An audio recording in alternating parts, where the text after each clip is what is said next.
Good day, class. Welcome to Unit Standard 119465. In this unit standard, we will write, present, and sign texts for a range of communicative contexts. It is made up of 3 sessions. In this session, we will start by looking at how to write or sign for a specified audience and purpose. Written communication is just as important as oral communication. Written communication gives us a record of the conversation or agreement between two parties and should be filed and kept safe until it is needed, because it can serve as proof if the argument is breached.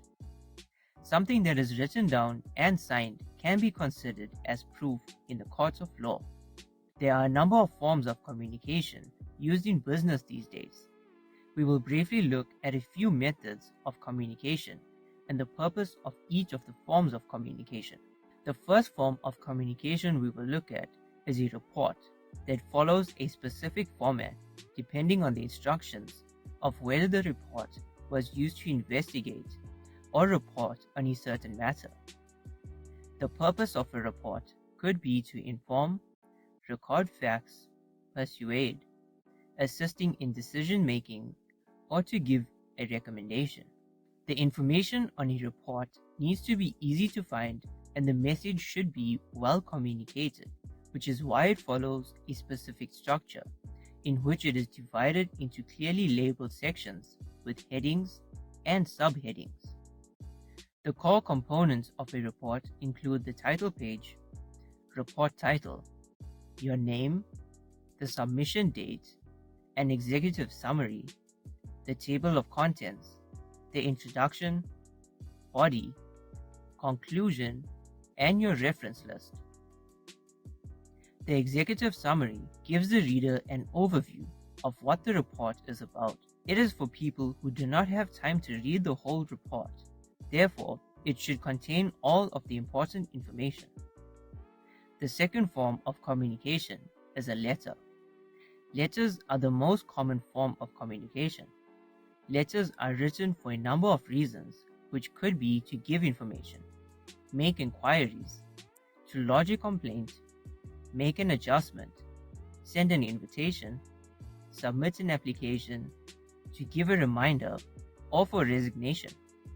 There are a couple of steps that one can follow when writing a letter.